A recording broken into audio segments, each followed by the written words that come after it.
Esta emisora les da la bienvenida al programa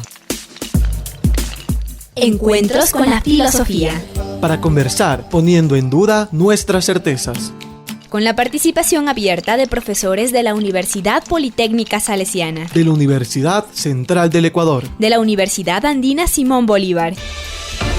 Encuentros con la Filosofía. Se difunde semanalmente por las emisoras universitarias Infinito Digital, Voz Andina Internacional y Radio Faxo. Abrimos nuestros micrófonos.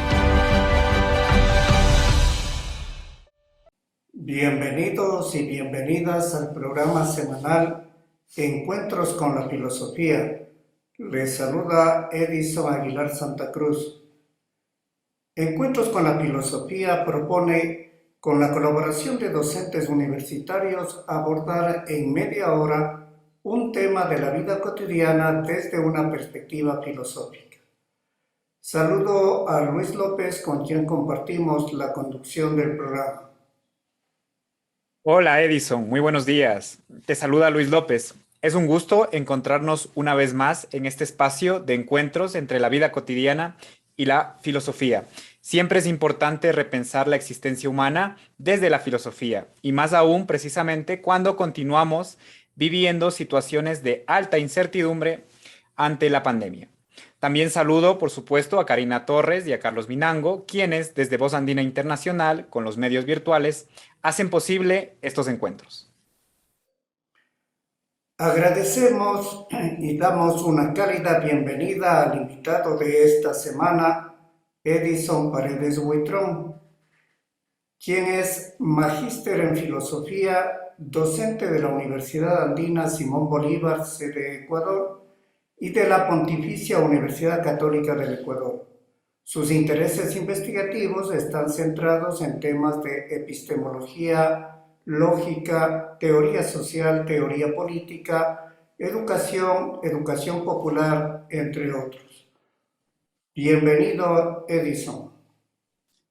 Muchas gracias, Luis y Edison. Es un gusto nuevamente compartir estos espacios para contribuir y reflexionar sobre este vínculo, esta relación entre la filosofía y la vida cotidiana. Muchas gracias. Esta semana, con Edison Paredes Huitrón, dialogaremos acerca de la temática ideología. La abordaremos en los 3 segmentos característicos del programa. En el primero, conversaremos acerca del uso del término ideología en la vida cotidiana. En el segundo segmento, Miradas filosóficas, nuestro invitado nos presentará desde su perspectiva filosófica algunas reflexiones sobre la ideología. Y finalmente, en el tercer momento, ¿qué más encontrar?, Edison Paredes compartirá recomendaciones y sugerencias para acercarnos más a la temática de esta semana. Esta semana conversamos con Edison Paredes Huitrón sobre la temática ideología.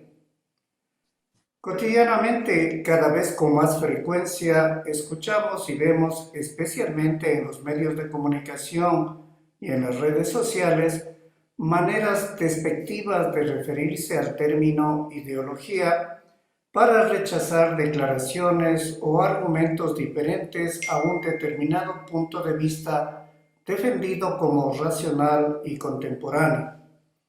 Esas maneras despectivas son especialmente usadas ante personas que tratan de fundamentar un reclamo, una posición política, una demanda social, etc. Se les dice, es pura ideología, y se añade que las ideologías son cosas del pasado, que solamente las personas atrasadas, sin argumentos, sin conocimientos, recurren a la ideología para presentar su discurso como legítimo, puesto que, afirman, las ideologías fueron ya superadas, así como cuando hace más de 30 años un ensayo declaraba el fin de la historia. Con esta ligera introducción preguntamos a nuestro invitado, ¿cuál es el uso cotidiano del término ideología? Se podrían establecer al menos 2 usos del término ideología en la vida cotidiana. Un primer uso relacionado con una perspectiva, digamos así, positiva, que considera la ideología como una colección o un conjunto de ideas, a veces también como un sistema de ideas sobre los distintos aspectos de la realidad que caracterizan al pensamiento de un sujeto, o digamos de un colectivo, o de un movimiento, o de una organización. Este pensamiento pues puede ser de carácter político, religioso, jurídico, moral, estético, cultural, etcétera, que puede constituir muchas veces una cosmovisión o una concepción del mundo. Sistemas de ideas que muchas veces se expresan como dogmas y por tanto pues con tendencias fuertemente inmutables que contribuyen a consolidar los conflictos y divisiones sociales. Pero también se puede establecer un uso negativo, altamente peyorativo, como se señalaba, que asocia la ideología como una deformación o una distorsión o una ilusión que hace imposible una comprensión de la realidad. La ideología nos coloca de alguna manera en el terreno de lo irreal, de lo ilusorio, de los prejuicios. De esta manera, pues lo mejor parecería abandonar, salir de la ideología para que la realidad pueda contemplarse o pueda describirla tal cual es. Entonces, desde esta perspectiva un tanto peyorativa, también se puede, digamos así, entender estos supuestos del fin de las ideologías. Muchas gracias, Edison. Bueno, con esto ya quedaría parcialmente respondida también la siguiente pregunta, ¿no? Entonces, esta de que hablaba acerca del fin de las ideologías. ¿Crees que es posible hablar de un fin de las ideologías, Edison? El fin de las ideologías como supuesto, como base teórica, tiene que ver con este desarrollo de las sociedades industriales, que en las que más bien predomina el pragmatismo y con la finalidad de el cumplimiento de metas y objetivos. Entonces, parecería que las ideologías se constituyen unos obstáculos para este cumplimiento de objetivos de una sociedad altamente industrializada. No obstante, pues el discurso, la perspectiva del fin de las ideologías es en sí misma ideológica, es una ideología. Entonces, digamos, no es posible el fin de las ideologías, ¿no? Tiene que ver más bien con la comprensión que se tenga de la ideología misma como tal. Muchas gracias, Edison. Damos paso a nuestro siguiente segmento, Miradas Filosóficas. Esta semana en Miradas Filosóficas nos encontramos con Edison Paredes Buitrón, que en este segmento nos ayudará a mirar el concepto ideología desde la reflexión filosófica. Para ello preguntamos, ¿qué es ideología o en qué consiste el concepto ideología? Bueno, en primer lugar, pues es importante considerar que la ideología es una de las instancias de una formación social, conjuntamente con la instancia económica y la instancia política. En toda formación social, pasada o presente, o las que vengan, ¿no? Lo ideológico es parte de la composición e interrelación de las tres instancias. Por tanto, pues no es posible pensar ningún tipo de formación social sin ideología. La instancia ideológica, pues es una composición compleja de estructuras ideológicas y de relaciones sociales ideológicas. En lo que consideramos como estructura ideológica de una formación social, se encuentra una composición de dos tipos de sistemas. En primer lugar, los sistemas de ideas, representaciones sociales, que abarcan el conjunto de ideas económicas, políticas, jurídicas, morales, religiosas, míticas, mágicas, estéticas, filosóficas, etcétera, etcétera. de los modos de ser humano que se expresan como diversas representaciones del mundo y del papel que cumplen los individuos dentro de él y que ayudan pues a adaptarlo por un lado, y es la forma más o menos consciente, reflexiva, sistematizada de la ideología. Pero también en la ideología se pueden ubicar los sistemas de prácticas, actitudes, comportamientos, sentimientos, conductas, que están constituidos por el conjunto de hábitos, costumbres, tendencias a reaccionar de una manera u otra, los ritos, los afectos, los gustos, etcétera, más o menos difusos, más o menos irreflexivos, muchas veces no teorizados, que constituyen lo que podríamos llamar la ideología práctica.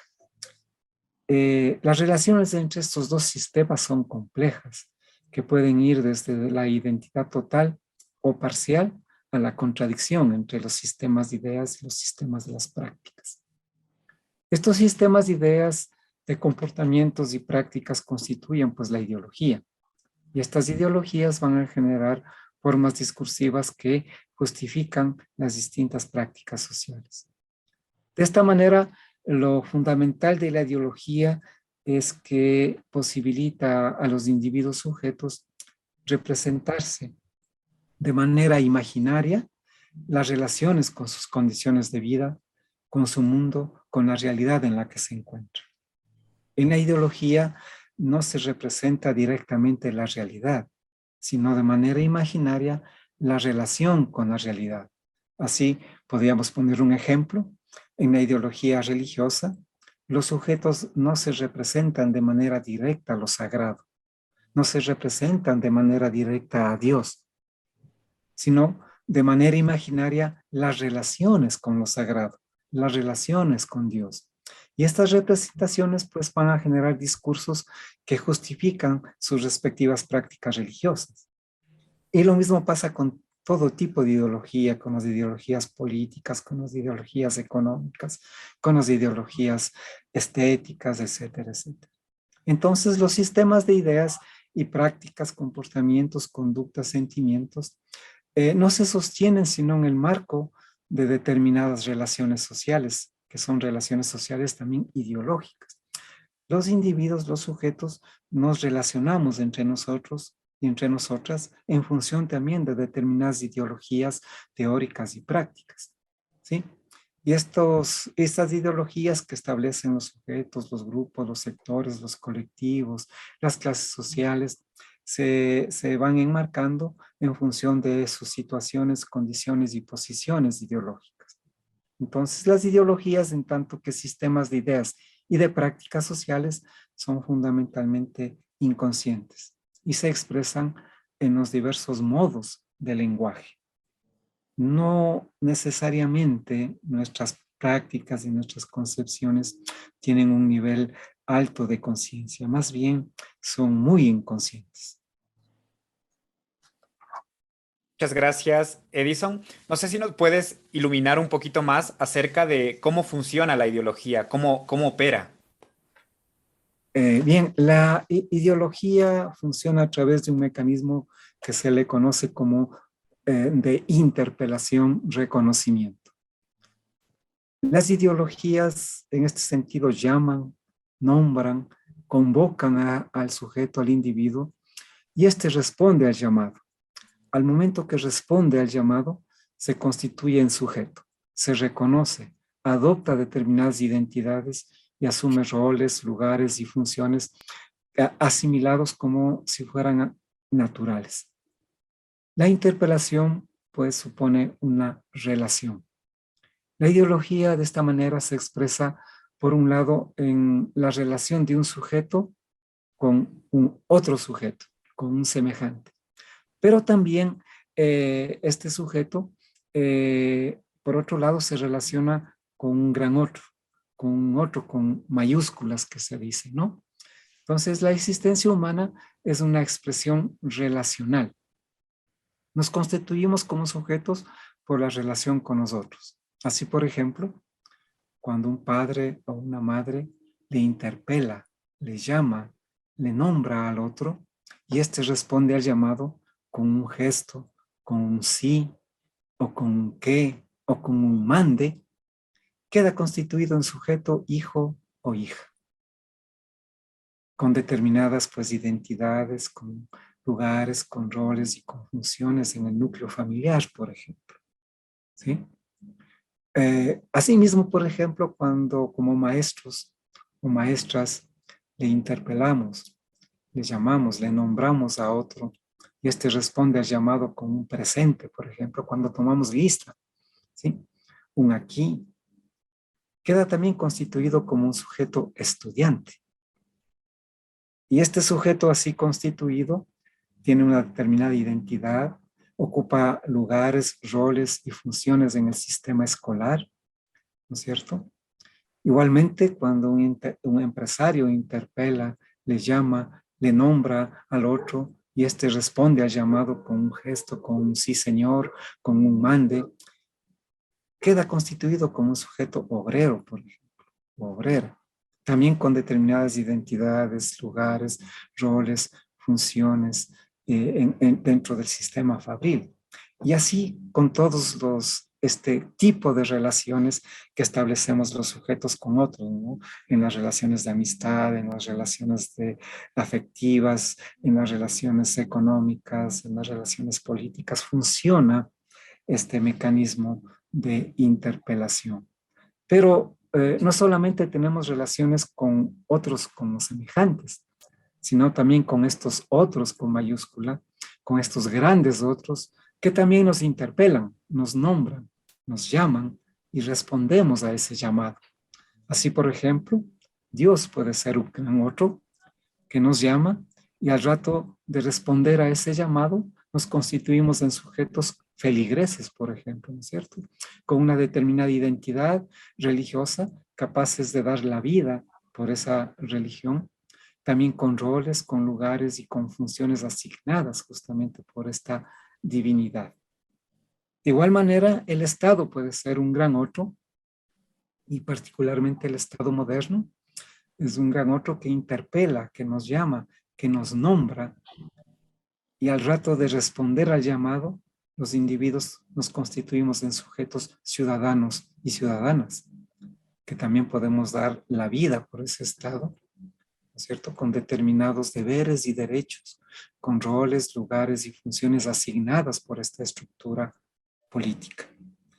Y cuando respondemos a ese llamado, por ejemplo, ocupamos los roles de gobernantes o de gobernados, de ciudadanos gobernantes, de ciudadanos gobernados, y cada quien con sus roles, con sus lugares y con sus funciones. Las instituciones educativas, la escuela o un colegio o una universidad, también pueden constituirse como estos grandes otros que nos interpelan, nos llaman y nos dan y nos otorgan determinadas identidades, ¿sí? Y que nos marcan diferencias entre unos y otros, ¿no es cierto? Nuestra pertenencia a un colegio marca una identidad que nos coloca en una posición distinta a los sujetos también constituidos por otra entidad educativa, por otro colegio, y que puede incluso, por ejemplo, después de un partido, una final de fútbol o una final de básquet entre dos colegios, esas identidades, esas constituciones de sujetos por estos grandes otros pueden terminar pues en conflicto, ¿no? En bronca entre los estudiantes de un colegio o de otro colegio. Y lo mismo puede funcionar, por ejemplo, con los equipos de fútbol, ¿no? O sea, la Liga o el Nacional o el Aucas pueden estar también en este rol de grandes otros y constituirnos como sujetos hinchas, por ejemplo, ¿sí? Y marcar determinadas identidades, marcar determinados juegos, roles y funciones que también al mismo tiempo puede también llevar a conflictos, ¿no? A tensiones entre la hinchada de un equipo y la hinchada de otro equipo por este vínculo, por esta relación con este gran otro que nos va constituyendo en sujetos. Entonces, de esta manera opera la ideología a través de este mecanismo de interpelación que nos constituye a todos y a todas pues, en sujetos. Muchas gracias. Una vez que hemos He escuchado acerca de en qué consiste, luego cómo funciona. Nos interesaría saber cómo se produce y se reproduce la ideología. Bien, la ideología se produce y se reproduce en los aparatos ideológicos del Estado. Es decir, la ideología no es algo que esté flotando por ahí, ¿no? Sino que tiene una materialidad en la que se produce y se reproduce constantemente. Y estos son los aparatos ideológicos del Estado. La ideología se produce y se reproduce, por ejemplo, en la familia, en la institución familiar, se reproduce también en la institución escolar. En la familia, pues pasamos toda nuestra vida, ¿no? En la escuela pasamos también buena parte de nuestra existencia y ahí se va produciendo y reproduciendo las ideologías. También se reproducen en los medios masivos de información, en la prensa, en la radio, en la televisión y ahora también en las redes del Internet. Son espacios, son instituciones, son aparatos con los cuales y en las cuales la ideología se va produciendo y reproduciendo. También se produce y reproduce en las iglesias en términos generales, en todos los aparatos culturales, y donde se establecen las publicaciones de revistas, de libros, los libros con los cuales aprendimos a leer, por ejemplo, son parte de aparatos culturales en donde se reproduce y produce la ideología en los espectáculos, en el cine. También están como parte de las instituciones eh, como aparatos ideológicos del Estado, los movimientos y partidos políticos, que son también instancias de producción y reproducción de la ideología, ¿sí? Y también en la diversidad de organizaciones sociales, ¿no? En las cámaras de la producción, en los sindicatos, en los clubes. Entonces, al producir y reproducir la ideología, al mismo tiempo también produce y reproduce a los sujetos, como sujetados también a las diversas estructuras y relaciones sociales. Edison, ¿cuál sería la función o funciones de la ideología? Bueno, la ideología cumple fundamentalmente una función social que puede ser expresada en 4 ámbitos. En primer lugar, la ideología garantiza de alguna manera los procesos de reproducción social, tanto de las condiciones como de las estructuras y de las relaciones sociales predominantes. La ideología de esta manera pues contribuye a que una formación social continúe existiendo en las condiciones predominantes actuales. A partir de esta función de reproducción, también la ideología tiene como función asegurar la cohesión social, reconstruyendo las relaciones que entablan los modos de ser humanos entre sí y con sus condiciones de existencia en el plano de lo imaginario, y reproduciendo también las tareas que les fija la estructura social. Por otro lado, también tiene la función de asegurar que los sujetos asuman determinadas situaciones, posiciones y que acepten y ocupen los lugares, las funciones y los roles que les han sido asignados, pero asumidos como si fueran naturales o designados por alguna entidad supramundana. Finalmente, también tiene como función estructurar discursos más o menos racionales que justifican las diversas concepciones y prácticas sociales, sean estas políticas, jurídicas, religiosas, científicas, educativas, artísticas, etcétera, etcétera. De esta manera, pues toda práctica social, cualesquiera que ésta sea, supone una ideología en la medida en que los sujetos de estas prácticas justifican sus acciones. Entonces, la ideología tiene esa función de justificar concepciones y prácticas sociales. Bien, hemos escuchado que se puede hablar en plural de ideología. Por eso preguntamos cuáles son las modalidades de la ideología. Bueno, hay distintas modalidades de la ideología, ¿no? En un momento pues, del desarrollo histórico en que ya se constituyen clases sociales y contradicciones entre clases, se pueden establecer dos grandes campos de modalidades de ideología que se interrelacionan pues, de manera compleja, tensa y contradictoria. En un campo se podría establecer a lo que llamamos las ideologías dominantes. Una ideología es dominante cuando estos sistemas de ideas y de prácticas sociales de las clases dominantes se constituyen en el modo predominante de representación imaginaria de las relaciones en que tanto las clases subalternas como las dominantes establecen con sus condiciones de vida, con el modo predominante en el que piensan, actúan y justifican su existencia. De esta manera, pues todos los sujetos de una formación social estamos atravesados tendencialmente por la ideología dominante. Es decir, la ideología dominante no solamente es de la clase dominante, sino que es la ideología dominante en un momento histórico, en una época histórica, en una formación social determinada. Pero en otro campo también se podrían colocar las ideologías subalternas y crítico-liberadoras. En este campo, pues las representaciones imaginarias de las relaciones con la realidad y las justificaciones racionales están enmarcadas o bien en la reproducción de las relaciones y prácticas comunitarias o bien también en las concepciones y prácticas de liberación social. Estos dos grupos de ideologías pues conviven de manera tensa en un mismo sujeto, pero también en un mismo grupo, en un colectivo, en un sector o clase social. Hay una interacción de estos dos campos filosóficos como tendencias al interior mismo de individuos, grupos o sectores.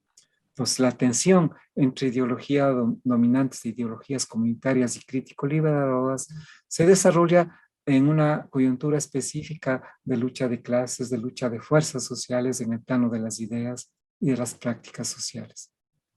En una coyuntura específica, pues la tendencia ideológica dominante y la tendencia comunitaria crítico-liberadora se interrelacionan de manera que una de ellas predomina sobre la otra. Cuando la ideología dominante predomina, determina las formas de existencia, subordinándolas a una concepción de la realidad o a un conjunto de prácticas, actitudes, sentimientos y afectos, dotándoles de un contenido dominante a la materia ideológica, que le ofrece la tradición, los hábitos y costumbres de esa formación social. Interrelación, pues, que se expresa en la tensión entre subyugación y liberación. De esta manera, pues, la lucha ideológica es el enfrentamiento en el terreno de las ideas y de las actitudes entre ideologías que expresan los intereses de las diferentes clases, sectores y categorías sociales para imponer una determinada concepción del mundo. En las formaciones sociales en las que ya existen clases sociales, una forma de la ideología dominante, por ejemplo, es el patriarcalismo. Una ideología patriarcal pues establece una representación imaginaria de las relaciones entre los integrantes al interior de la familia y coloca en roles jerárquicos, por ejemplo, a hombres y mujeres, a padres, madres, hijos e hijas. Entonces, la ideología patriarcal, por ejemplo, justifica ese orden como si fuera algo natural o que ese orden fuera designado por alguna entidad divina. Dios nos coloca en esos lugares y en esas funciones, pues, y tenemos que quedarnos ahí. Este tipo de ideologías, pues, justifica el orden social como un orden natural, pero puede también haber otras ideologías, pues, liberadoras que contribuyan a justificar formas de organización familiar diferentes, no jerárquicas, por ejemplo. Y en las formaciones sociales en las que predomina el capitalismo, la instancia ideológica asume determinadas particularidades relacionadas, por ejemplo, con la forma mercancía. La concepción ideológica fundamental está expresada, pues, en el liberalismo, que supone la libertad, la igualdad y la razón como esencias de los individuos que compiten entre ellos para asegurar el éxito de modo individualista y que se relacionan también a través de formas contractuales para asegurar la vida. Este tipo de ideología se expresa de particular manera en los modos de racionalidad fabril, que justifican su forma de organización a través de los criterios, por ejemplo, de productividad, de competitividad, de calidad, de eficacia, de eficiencia, de transparencia. Criterios que adquieren el estatuto de valores y por tanto invaden todos los aspectos de la existencia humana. Ideología pues que está presente y se expresa muchas veces de manera inconsciente en todos los sujetos. No obstante, igualmente hay como parte de esta tensión y contradicción en la lucha de clase ideológica, pues hay tendencias crítico-liberadoras que se expresan en los sujetos también, en las organizaciones, en los sectores y en las clases sociales para poder establecer un modo de vida distinto. Muchas gracias, Edison, por este esclarecimiento acerca de varios elementos que topan el tema de la ideología. Si bien aún podríamos conversar sobre muchos temas más de ideología, para ya dentro del tercer momento, ¿qué más encontrar? Te preguntamos qué otros términos y conceptos están vinculados a la temática ideología. Bueno, fundamentalmente me parece que está el concepto sujeto, que es uno de los elementos fundamentales en el campo de la ideología. Está también el concepto lenguaje, el concepto también clase social, por ejemplo, o lucha de clases ideológica, que también es importante, y la confrontación, sobre todo entre ideología y ciencia, por ejemplo, ¿no? Sobre todo en estos elementos de la justificación y de la explicación de los objetos, de las realidades. Excelente, muchas gracias, Edison. Concluimos este encuentro semanal con la filosofía con nuestro agradecimiento a ustedes, por supuesto, Radio Escuchas, al invitado de esta semana, Edison Paredes Buitrón, y por supuesto a Carlos Minango y Karina Torres en la cabina de la Radio Voz Andina Internacional. Recuerde, recibimos sus comentarios y sugerencias al correo electrónico encuentrosconlafilosofía@gmail.com. Hasta el próximo encuentro con la filosofía.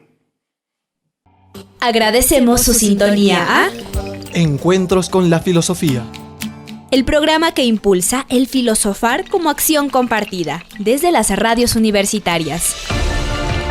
Les invitamos a compartir las próximas emisiones de Encuentros con la filosofía por esta emisora.